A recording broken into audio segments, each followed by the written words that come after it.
우리가 계속해서 창세기를 보고 있는데 오늘 창세기 이제 마지막 날입니다. 사실은 제가 계획은 창세기 한 주, 레위기 한 주 이렇게 하려고 그랬는데 어찌 하다 보니까 창세기가 너무나 오래 갔어요. 그래서 오늘은 창세기를 마치려고 합니다. 그리고 다음 주부터는 레위기, 민수기 그렇게 한 절씩 하나씩 그렇게 가겠습니다.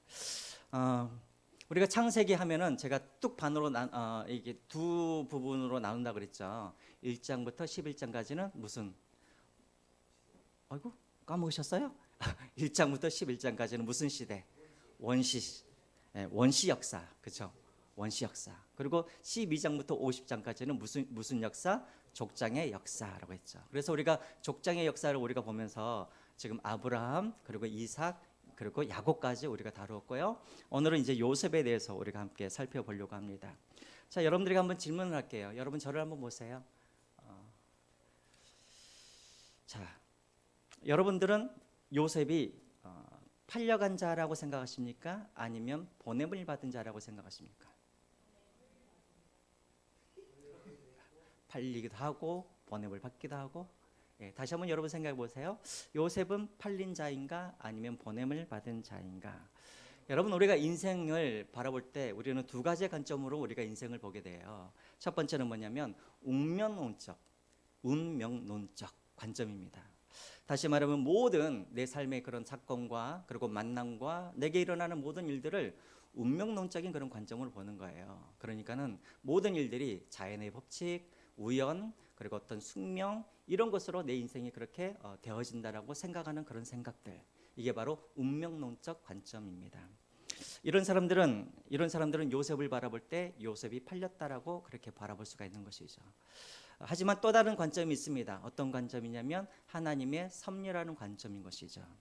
다시 말하면 내 주변에 일어나는 모든 사건, 만남, 그리고 내 주변에 일어나는 모든 일들이 우연이 아니라 뭐라는 거예요? 하나님의 섭리 가운데 일어난 일이라고 보는 관점. 이런 관점을 갖고 있는 사람들은 요셉이 팔린 자가 아니라 요셉은 어떤 자다? 보냄을 받은 자다. 이런 관점으로 요셉을 바라보게 되는 것이죠. 자, 여러분 섭리라는 말 많이 들어보셨나요? 이쪽은 참 태도가 안 좋아요. 저 항상 보니까. 자, 섭리란 말 들어보셨어요? 예, 섭리는 영어로 한국어 발음을 하겠습니다. 프로비던스입니다. 프로비던스. 프로는 뭐냐면 미리라는 뜻이죠. 비던스는 비전, 보다라는 뜻이에요. 그래서 프로비던스 이 말은 무슨 말이냐면 미리 보다라는 의미를 가지고 있어요. 미리 보다. 그러니까 하나님의 섭리라는 말은 무슨 말이냐면 하나님께서 우리를 창조하셨죠. 창조하고 나서 우리를 그냥 내버려 두시는 것이 아니라 창조하고 나서 인간들을 그냥 내버려 두었다. 이 교리가 뭐냐면 바로 이신론이에요. 이신론.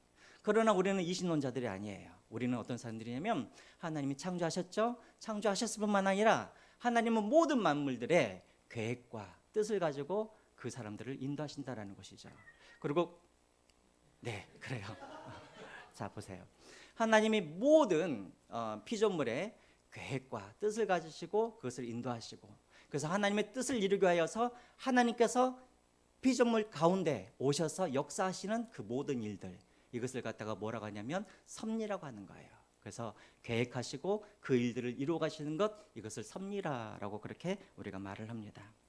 그러면 여러분 이것을 이제 우리가 한번 우리 자신들에게 한번 적용을 해보죠. 여러분, 나는 팔려온 자입니까? 아니면 나는 하나님이 보낸 자입니까? 한번 생각을 해보세요. 저는 항상 이 섭리라는 이야기를 들을 때마다 저는 누가 많이 생각나냐면 우리 김한나 집사님을 많이 생각을 하게 돼요. 결혼 스토리 알고 계세요? 그러면 이 이야기를 하고 이야기를 끝낼게요. 자, 옛날에 김한나 집사님이란 분이 부산에서 서울로 상경을 하게 되었어요. 자, 그래가지고 상경을 해가지고 이제 살 집을 구하려고 이천동에서 이렇게 왔다 갔다 하는데 부동산을 한 군데를 들어갔어요. 그 부동산의 사장님이 누구였을까요? 조영국 집사님이셨어요. 그 집을 들어가가지고 조영국 집사님이 첫눈에 저 아이는 내 며느리다 꼭 집으셨어요. 그래가지고 조영국 집사님의 특유의 말로 내 아들 좀 만나보소라고 해가지고 그래서 김한나 집사가 누구를 만났을까요? 조민호 형제를 만났어요. 그리고 첫눈에 어떻게 됐을까요? 서로 뿅 하고 반하게 되었어요. 그래서 서로가 너는 나의 아내, 당신은 나의 남편 하면서 이렇게 서로 만나가지고 결혼을 해서 예쁜 딸 둘을 그렇게 낳게 되었다라는 옛날 이야기가 있어요. 그럼 우리 김한나 우리 집사님한테 한번 물어볼게요. 우리 김한나 집사님이 우리 정국 집사님의 집안으로 시집을 간 게 우연입니까? 아니면 하나님께서 보내신 것입니까? 하나님께서 기도를 들으셔서 보내주신 것이다. 그렇죠. 그래요, 여러분. 우리는 팔려간 자들이 아니에요. 어쩔 수 없이. 우리는 어떤 사람들이냐면 하나님께서 우리를 보내주신 사람인 거예요. 어디로? 가정으로, 직장으로, 또 사람들의 모든 만남들이 우리가 어쩔 수 없이 만난 것이 아니라 우연히 만난 것이 아니라 다 어디 안에서 하나님의 섭리 안에서 우리가 만나게 되고 우리가 가게 되고 이것이 바로 무엇이냐면 하나님의 섭리의 관점으로 살아가는 사람들의 그런 모습인 거예요. 그래서 여러분 성경에는 직접적으로 섭리라는 그런 단어가 나오질 않아요. 그러나 섭리에 관련된 많은 그런 구절들이 있어요. 가장 대표적인 구절이 어디냐면 시편 33편 11절부터 14절까지 말씀입니다. 우리 한번 같이 한번 읽어볼까요? 시편 33편 11절 시작. 여호와의 계획은 영원히 서고 그의 생각은 대대에 이르리로다. 여호와를 자기 하나님으로 삼는 나라 곧 하나님의 기업으로 선택된 백성은 복이 있도다. 여호와께서 하늘에서 굽어 보사 모든 살피시며 14절 곧 그가 거하시는 곳에서 세상의 모든 거민들을 굽어 살피시도다. 하나님은 이 세상의 모든 사람들에 대한 계획을 갖고 계시고 하나님은 그 인생들을 하나님께서 어떻게 하신다고요? 살피신다고요. 살피신다는 건 뭐예요? 신실하게 하나님이 인도해 가신다는 거예요. 또 이 섭리에 관련돼서 대표적인 또 성경 구절이 있죠. 우리가 잘 알고 있는 마태복음 10장 29절 말씀입니다. 우리 같이 한번 더 읽겠습니다. 시작. 참새 두 마리가 한 아사리온에 팔리지 않느냐? 그러나 너희 아버지께서 허락하지 아니하시면 그 하나도 땅에 떨어지지 아니하리라. 예. 우리가 보기에는 우연이라고 보여지는 모든 일들이 그러나 우연은 아니라 우리 삶 속에서 우연처럼 보여지는 모든 일들은 우연이 아니라 다 뭐라고요? 하나님의 간섭하심과 하나님의 섭리 안에서 그 일들이 이루어진다는 것입니다. 여러분 믿으십니까? 그래서 여러분 신앙이란 게 무엇인가? 신앙이란 건 다른 게 아니에요. 신앙이란 나의 관점이 바뀌는 게 신앙인 거예요. 나의 눈이 열리는 게 신앙인 거예요. 어떻게 해요? 그동안에는 운명론적 그런 관점을 가지고 살았던 내가 이제는 어디에서 눈이 뜨기 시작하는 거예요? 하나님의 섭리라는 그런 관점으로 세상을 보게 되어지는 것. 이것이 바로 뭐예요? 신앙을 갖는다라는 의미를 가지고 있는 거예요. 그러니까 내가 예수님을 믿기 전에는 내 눈으로 요셉을 봤을 때는 요셉은 팔린 자였어요. 하지만 내가 예수님을 믿고 내가 신앙을 갖게 되어지면 나의 관점이 어떻게 바뀌어지냐면 요셉은 팔린 자가 아니라 요셉은 어떤 자이다? 보냄받은 자이다. 이렇게 해석하게 되어진다는 거예요. 그래서 여러분 신앙을 갖는다라는 것은 여러분 추상적인 것이 아니에요. 구체적이에요. 우리의 관점의 전환이 일어나고 우리의 해석의 전환이 일어나는 것이 무엇이냐면 바로 이것이 바로 신앙이라는 것입니다. 저는 여기에 계신 여러분 모두가 이런 관점의 전환 그리고 해석의 전환이 있으시기를 주님의 이름으로 부탁드립니다. 자, 그러면 여러분 먼저는 우리가 운명론적인 관점으로 우리가 요셉의 그런 이야기들을 우리가 한번 살펴보았으면 좋겠어요. 운명론적이라는 게 무슨 말이냐면 모든 사건들이 어떤 사람들이 원인이 되어지고 우연하게 일어난 일이라는 것이죠. 자, 그런 눈으로 우리가 한번 요셉을 한번 바라봤으면 좋겠는데요. 요셉의 이 이야기는 무엇으로 시작되어지냐면 형들이 요셉을 사랑하는 것으로, 형들이 요셉을 뭐하는 것으로, 미워하는 것으로 이 이야기가 시작이 되어져요. 자, 그러면 여러분들에게 한번 질문을 할게요. 여러분, 요셉이 왜 형들에게 미움을 당했을까요? 예, 여러 가지 이유가 있어요. 첫 번째는 뭐냐면 요셉이 철이 없어서 그래요. 우리가 요셉의 이야기가 어디서부터 나오냐면 37장부터 나오는데요. 우리 37장 2절 한번 보시죠. 요셉을 한번 보시면 2절에 제가 다 읽지는 않을게요. 그냥 여러분도 한번 보세요.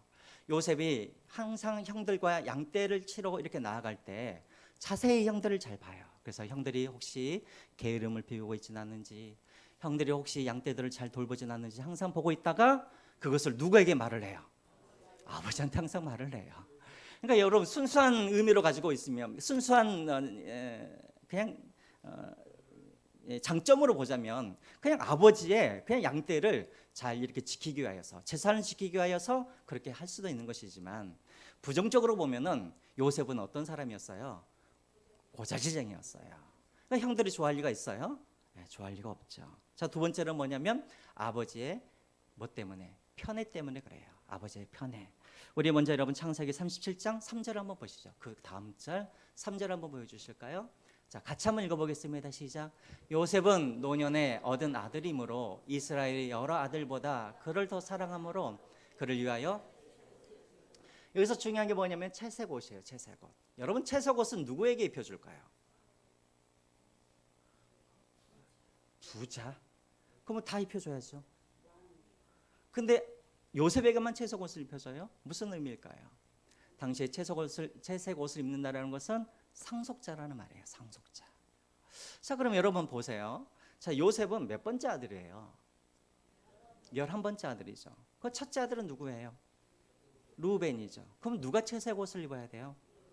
루벤이 잘못을 해가지고 장자권을 잃었다. 그러면 누가 그 다음에 채색옷을 입어야 됩니까? 시몬이 입어야 되죠. 근데 지금 이 옷을 누가 입고 있냐면 누가 입어요? 요셉 11번째 요셉이 입고 있는 거예요. 요셉이 상속자라는 거예요. 자, 이 말은 무슨 말일까요, 여러분? 야곱이 생각했을 때 진짜 아들은 누구라는 거예요? 그럼 나머지 앞에 있는 10명의 아들들은 다 어떤 아들이에요? 덤이에요? 아들이 아니라고 생각을 한 것이죠. 왜요? 왜? 그쵸. 그쵸. 야곱에게 있어서 진짜 부인은 누구예요? 라헬이에요. 라헬. 그러니까 라헬에게서 낳은 아들이 누구냐면 요셉인 거예요. 그러면은 제일 첫 번째 부인이 누구였어요? 레아였잖아요. 그럼 레아는 어떤 여인이었다라는 거예요? 빌하나 실바처럼 첩으로 그렇게 생각을 한 거예요. 이해가 되시죠? 자, 그러니까는 이 레아의 그 아들들이 좋아했을까요? 싫어했겠죠. 아니, 왜 우리를 첩의 자식처럼 그렇게 대하시는가? 아버지의 편애 때문에 이 요셉을 미워할 수밖에 없었던 것이죠. 또 요셉을 미워할 수밖에 없었던 이유 있었었죠. 그게 뭐예요? 꿈 얘기죠. 꿈 얘기. 여러분, 우리가 요셉 하면은 항상 요셉 무슨 생각이 들어요? 꿈꾸는 자가 요셉이잖아요. 요셉이 어렸을 때 하나님께서 꿈을 주세요. 몇 개의 꿈을 주시죠? 2가지. 어떤 꿈이었습니까? 첫 번째는 밭에 갔더니 형들의 볕단들이 어디에 절을 해요? 요셉의 볕단에다가 절을 하고 있는 거예요. 자, 그리고 또 두 번째 꿈은 무엇이냐면 해와 달과 별, 특별히 별이 몇 개예요? 11개의 별이 누구에게? 요셉에게 절을 하고 있는 거예요. 형들만 요셉에게 절을 하고 있는 것이 아니라 해와 달은 무엇을 상징해요? 부모를 상징하는 거예요. 아이고야, 아버지도 나한테 절을 하네. 이런 꿈을 갖고 있는 거예요. 자, 여러분, 이것은 누가 봐도 이것은 어떤 꿈이에요? 형들이 앞으로 어떻게 되겠다라는 거예요. 이 요셉에게 절을 하는 그런 위치에, 다시 말하면 요셉을 섬기는 그런 자가 될 것이다라는 것을 보여주고 있는 꿈이죠. 아무리 어리석은 사람도, 아무리 공부를 안 했던 사람도 이 꿈 이야기를 들으면 이것은 형들이 앞으로 요셉을 섬기는 꿈이구나 알 수가 있는 것이죠. 자, 그러면 이 꿈을 말을 해야 돼요? 말하지 말아야 돼요? 말을 해야 돼요? 말하지 말아야 돼요? 하지 말아야죠. 형들이 나를 섬긴다라는 그 꿈을 이것을 갖다 형들에게 이야기하면 당연히 형들이 좋아하겠어요? 싫어하죠. 그럼 자기만 그 꿈을 가지고 살면 되죠. 간직하면서. 근데 요셉이 어떻게 합니까? 아버지에게 고자질하는 그 순수한 마음으로 형들을 또 찾아가서 형들의 별이, 형들의 볕단이 나에게 절을 합디다라고 그렇게 이야기를 하는 거예요. 그러니 형들이 좋아하겠어요? 싫어하죠. 어느 정도까지 싫어하냐면 그 요셉을 뭐 하도록? 죽이기까지 싫어했다라는 거예요. 그래서 실질적으로 그런 일들이 일어나게 되어지죠. 이제 아버지 야곱이 이제 그냥 첩의 자식처럼 생각했던 10명을 어디에다 보내냐면 세겜에 보내요. 거기서 양을 치라고.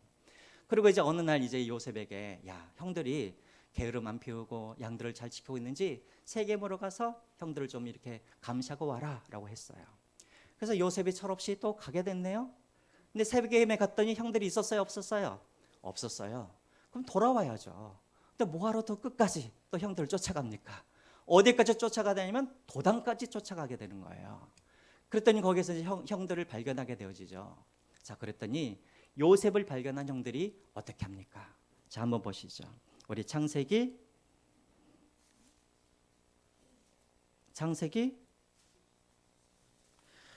제가 원고를 안 보고 설교를 하면 제가 어디에다 가는지 잘 모르겠어요. 창세기 37장 23절과 24절 말씀. 자, 우리 같이 한번 읽어보겠습니다. 중요한 말이에요. 같이 한번 읽어볼까요? 시작. 그를 잡아 형제들이 요셉이 형들에게 이름해 그의 형들이 요셉의 옷 곧 그가 입은 채옷을 벗기고 24절입니다. 그를 잡아 구덩이에 던지니 그 구덩이는 빈 것이라 구석에 물이 없었더라. 자, 23절을 한번 보시면은 형들이 채색옷을 뭐 했다고요? 벗겼다라고 되어 있죠. 여기서 벗겼다라는 저 히브리어 단어는 어떤 의미냐면 짐승의 가죽을 벗기다라는 이런 의미를 가지고 있어요. 짐승의 가죽을 벗기다.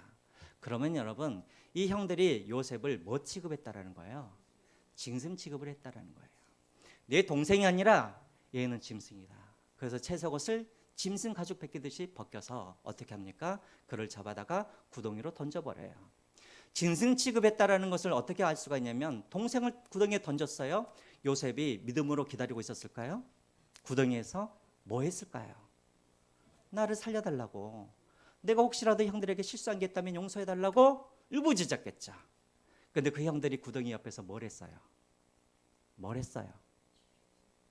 비난했어요? 식사를 했어요. 처음 들어본 이야기세요? 창세기를 다시 한번 읽어보세요. 형들이 그 옆에서 요셉이 살려달라고 그렇게 울부짖고 있는데 형들은 옆에서 뭐라고 했냐면 뭐라고 했어요? 죽음에 대해서 동생을 어떻게 죽일까 의논하면서 식사를 하고 있었다는 거예요. 짐승 취급을 한 거예요. 요셉이 얼마나 마음에 상처가 있었겠어요. 그런데 요셉을 죽이려고 할 때 누가 그의 죽음을 반대를 합니까? 장자였던 루벤이 죽이지 말자라고. 그리고 유다가 어떻게 하자고? 죽이는 대신에 뭐 하자고? 팔자고. 그래서 그때부터 이제 우연이라는 사건들이 계속해서 일어나게 되는 거예요. 갑자기 죽이려고 하는데 그 옆에 누가 지나가게 되어집니까? 미디안의 장사꾼들이 지나가게 되어지죠. 그래서 은 20에 이 요셉을 팔아버립니다. 그리고 이제 요셉이 이제 이 미디안의 상인들이 와서 어디로 가게 되어지냐면 애굽에서 종으로 팔리게 되어지죠. 근데 하필 우연하게도 요셉이 누구에게 팔려가요? 바로 보디발. 보디발은 누구입니까? 옛날 성경에는 시위대장으로 되어 있고 요즘 성경에는 친위대장으로 되어 있어요. 다시 말하면 어떤 사람이에요? 경호대장이라는 거예요. 어떻게 우연하게 거기로 갔어요? 자, 그런데 거기에서도 상상할 수 없는 일들이 벌어지게 되어지죠. 자, 보디발의 아내가 유혹을 하게 됩니다. 그래서 요셉이 그 유혹을 뿌리치고 도망을 가자 이 보디발의 아내가 어떻게 합니까? 그 요셉을 모함을 해서 어디에다 집어넣어버려요? 감옥에다 집어넣어요. 근데 감옥에다 집어넣어버리는데 이 감옥은 어디 감옥이었어요? 왕궁의 감옥이었어요. 그러니까 각종 정치범들이 들어오는 그런 감옥으로 들어가게 되어지죠. 이것도 우연이에요. 자, 근데 우연하게 그 안에서 누구를 만나게 됩니까? 중요한 두 사람을 만나게 되어지죠. 누구를 만나게 되어져요? 술 맡은 간원과 또 떡을 굽는 관원 두 사람을 만나게 되어지죠. 그리고 우연하게 이 두 사람이 꿈을 꾸는데 그것을 누가 해석을 해줘요? 요셉이 그것을 해석하게 되어지죠. 그것으로 인하여서 어떤 일이 벌어지냐면 술 맡은 간원이 요셉에게는 꿈을 해석해주는 능력이 있구나 그 우연을 통하여서 알게 되어지죠. 그러고 나서 2년 동안 이 술 맡은 간원이 자기를 구해줄 줄 알았는데 2년 동안 소식이 없다가 우연하게 바로 왕이 또 무엇을 합니까? 또 꿈을 꾸게 되어지죠. 아무도 해석을 못하는 거예요. 자, 그때 이 술 맡은 간원이 누구를 생각하게 됩니까? 요셉을 생각하게 되고 그리고 요셉을 누구에게? 바로에게 인도하여서 꿈을 해석하게 하는 것이죠. 그래서 그것으로 말미암아 요셉이 무엇이 되냐면 총리가 되어져요. 바로의 아버지가 되어져요. 아니야, 바로의 아버지가 무슨 말이에요? 요셉이 바로를 낳았어요? 그 말이 아니라 요셉이 말을 하면 바로가 듣는 자가 되었다라는 거예요. 하나님의 꿈, 하나님의 그런 예언들을 듣고 그것을 바로에게 알려주었다라는 거예요. 자, 여러분 이제 저를 한번 보세요. 우리가 보기에는 이 모든 것들이 다 뭐처럼 보여요? 사람들에 의하여서 형들이 요셉을 미워하여서 팔린 것 같고 그리고 모든 일들이 다 우연처럼 보이잖아요. 여러분 여기까지가 무엇이냐면 세상 사람들이 보는 관점인 거예요. 여기에서 머물게 되어지면 우리는 세상 사람들과 아무 차등이 없는 거예요. 자, 그러면 어디까지 우리가 나아가야 되냐면 이 모든 일들은 다 어디 안에서 하나님의 섭리 가운데 이루어진 일이라는 것을 우리가 이제 알게 되는 것이죠.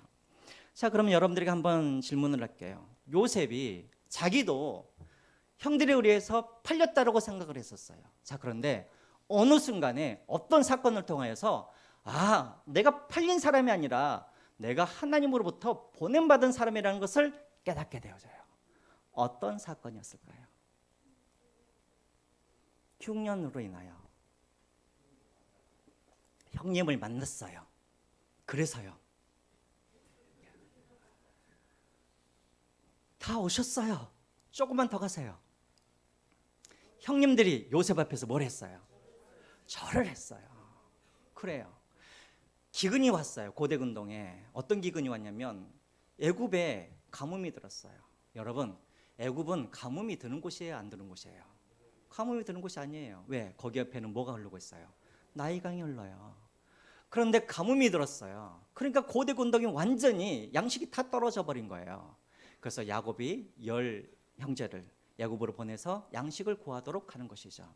자, 그때 이제 이 10명이 누구의 초대를 받냐면 요셉의 초대를 받아요. 그리고 요셉 앞에 나아가서 뭘 합니까? 엎드려서 절을 하고 있죠. 자, 요셉이 엎드려서 절을 하는 형의 모습을 보면서 무엇을 생각을 했을까요? 꿈을 생각했겠죠. 내가 옛날에 어렸을 때 하나님께서 주신 꿈, 형들의 볕단이 나의 볕단에 절을 하고 형들의 별들이 나에게 절을 하는 그 모습을 보게 된 것이죠. 하나님께서 주신 그 꿈이 드디어 오늘 이루어지는 거구나 라고 깨달게 된 것이죠. 그래서 그 순간 요셉이 무엇을 깨닫게 되어지냐면 내가 팔려온 사람이 아니라 하나님이 이 꿈을 이루게 하여서 나를 보내셨구나, 이것을 알게 된 것이죠. 요셉이 신앙을 갖게 되어지는 그 순간이 어떤 순간이었냐면 바로 형들이 그 앞에서 절을 하는 그 순간, 하나님께서 그 꿈을 이루시게 하여서 나를 이곳으로 보냈다라는 그 관점이 그 순간 바뀌게 되어진 거예요. 자, 그러면 여러분들에게 한번 질문을 할게요. 여러분, 그래서 5절을 한번 읽어보시죠. 5절 한번 읽어보겠습니다. 오늘 본문 5절 시작. 당신들이 나를 이곳에 팔았다고 해서 근심하지 마소서, 한탄하지 마소서.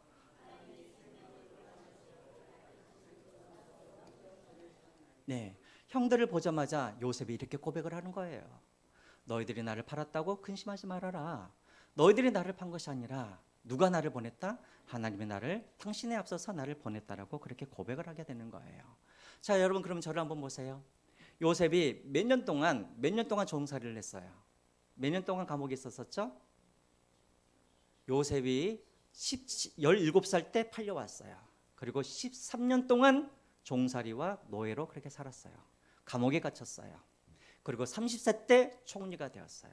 자, 여러분 한번 생각을 해보세요. 그러면 13년 동안 요셉은 이것이 다 하나님의 뜻이니까 나는 믿음으로 그냥 살아야지 하면서 늘 평안한 마음을 가지고 살았을까요?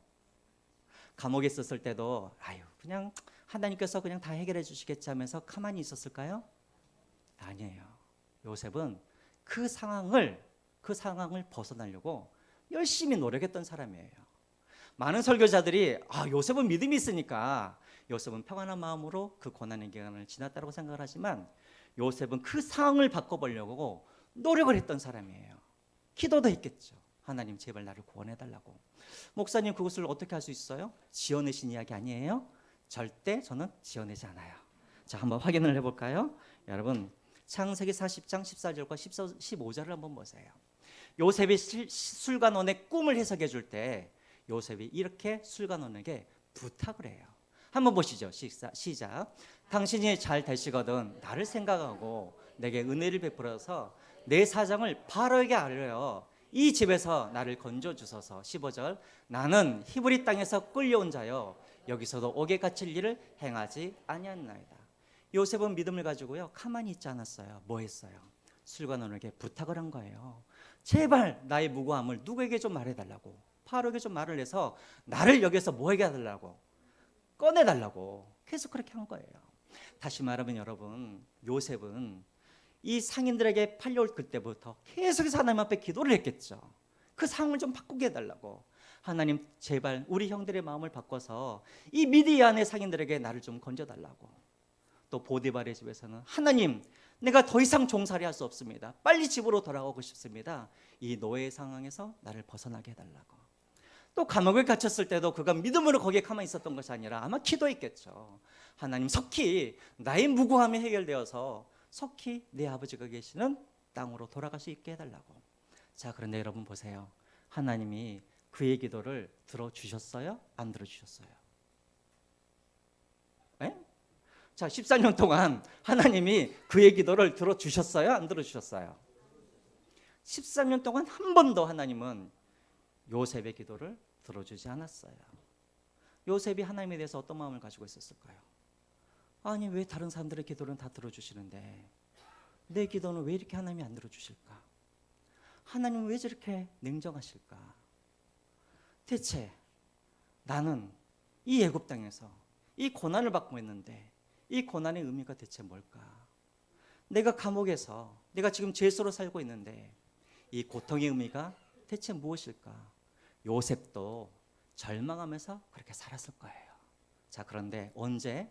바로 형들을 이제 총리가 되고 형들을 만나는 순간에 아, 이것이 우연이 아니라 내가 팔려온 것이 아니라 뭐라고요? 하나님의 나를 보내주셨다는 것을 깨닫게 되는 것이죠. 자, 여러분 그래서 이제 저를 한번 보세요. 자, 이제 날씨가 좀 더워지니까 막 잠도 오시죠? 자, 저를 한번 보세요. 자, 이렇게 관점이 바뀌어지니까 이제부터 어떤 일들이 벌어지냐면 다시 말하면 자기가 팔려온 자가 아니라 하나님께서 보내신 자라는 이런 생각을 갖게 되어지니까 이제 어떤 일이 벌어지냐면 7절과 8절 한번 보시기 바랍니다. 7절과 8절 우리 같이 한번 읽겠습니다. 시작. 하나님이 큰 구원으로 당신의 생명을 보전하고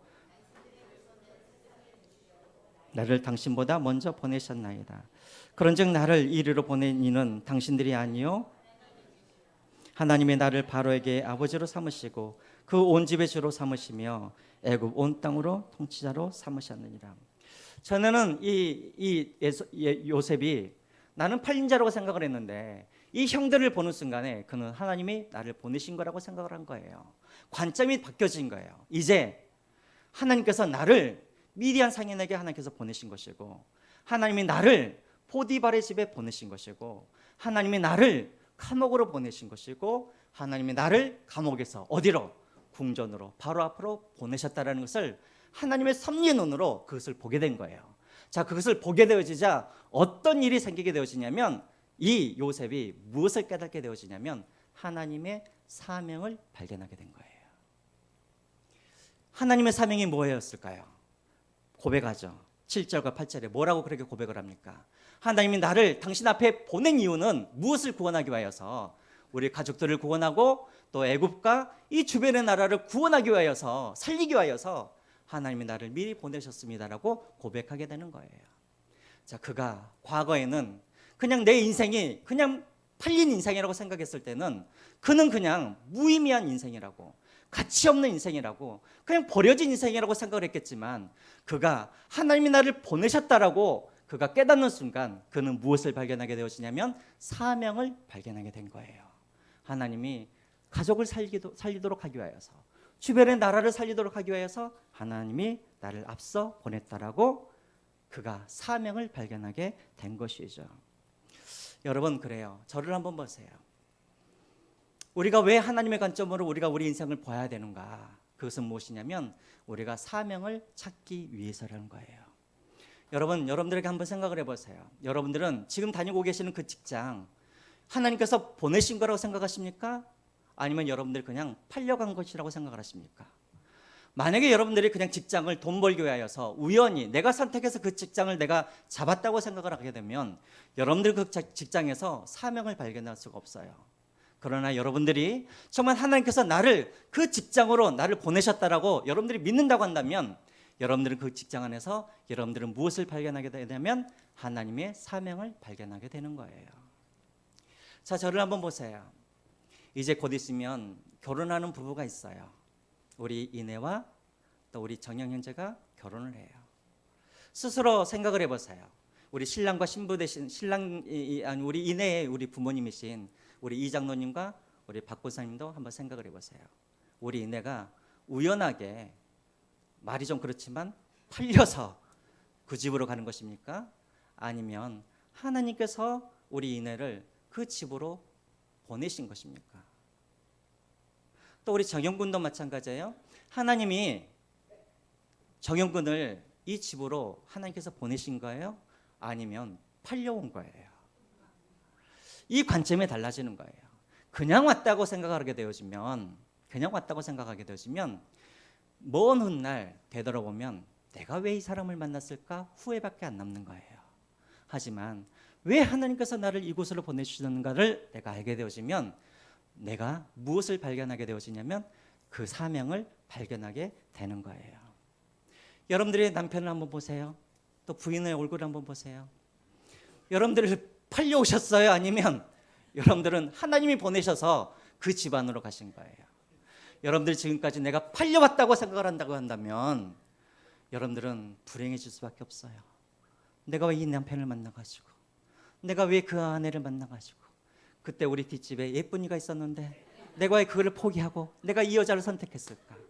후회밖에 안 남아요. 불행해져요.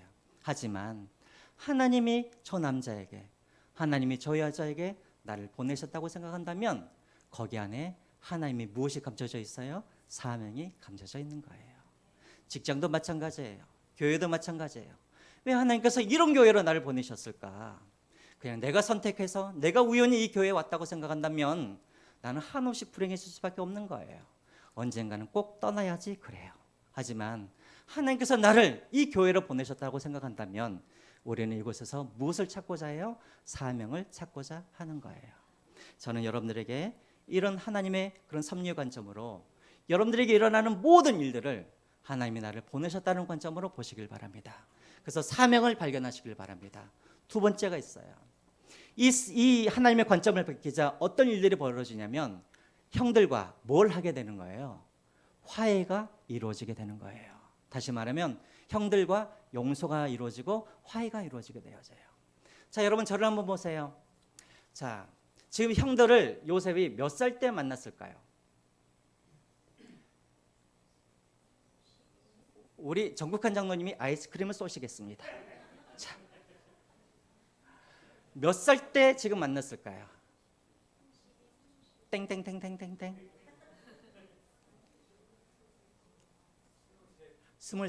23이요? 바로 총리가 된 지 30살이라니까. 33. 땡. 자, 흉년이 먼저 왔어요? 풍년이 먼저 왔어요? 풍년이 몇 년이에요? 풍년이 7년. 그러고 나서 기근이 지금 몇 년째 기근이에요? 그럼 최소한 지금 몇 살이라는 거예요? 39이에요.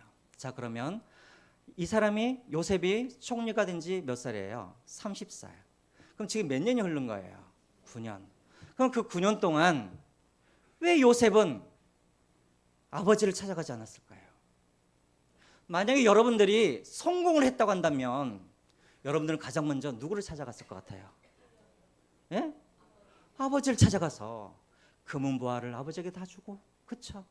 아버지를 봉양하고 그렇게 할 거 아니에요. 근데 왜 9년 동안 요셉은 총리로 그렇게 잘 먹고 잘 살면서 야곱을 그냥 그렇게 내버려 두었을까요? 왜 9년 동안 집으로 안 돌아갔을까요? 할 일이 태산 같았어. 그럴 수도 있어요. 때를 기다렸다. 그럴 수도 있어요. 이것도 저의 해석이에요. 저는 요셉이 형들을 만날 준비가 되었다 안 되었다? 안 되었을 것 같아요. 왜냐하면 요셉에게는 뭘 가지고 있어요? 힘을 가지고 있어요. 권력을 가지고 있어요. 준비가 안 된 상태에서 그 힘으로 형들을 만나면 어떻게 될까요? 형들을 다 죽여버리겠죠. 안 그럴까요? 요셉이 기다린 거예요. 기다렸는지 모르겠지만 자, 9년째 형들을 만났어요. 그리고 그의 관점이 바뀌었어요. 아, 형들이 나를 판 게 아니라 하나님이 나를 보내셨구나. 이 관점을 갖게 되어지니까 형들이 판 이 모든 것들도 다 어디 안에서 이루어진 일이라고 판단한 거예요? 하나님의 섭리 가운데. 다시 말하면 형들이 미워하고 나를 죽이려 했던 그 모든 것들도 하나님께서 선을 이루시기 위한 하나님의 재료가 되었다는 것을 그가 알게 된 거예요. 그래서 용서하게 되어지고 화해가 되는 거예요. 여러분 마찬가지예요. 여러분들이 한번 생각을 해보세요. 여러분 주변에 미워하는 사람들이 있을 거예요. 내가 상처를 주는 사람들이 있을 거예요. 그래서 도저히 내가 용납할 수 없는 그 사람 여러분들 안에 있을 거예요. 그런데 언제 그 상처가 치유되어지냐면 여러분들의 관점이 바뀔 때 그 상처가 치유되어지는 거예요. 이해가 되시나요? 나를 미워했던 그 사람, 나에게 상처를 줬던 그 사람, 나를 배신했던 그 사람이 하나님의 섭리 가운데 하나님의 선을 이루기 위하여서 그 사람을 사용했다는 것을 내가 인정하는 순간 내가 그 사람을 뭐 할 수 있는 거예요? 용서하고 화해할 수가 있는 거예요.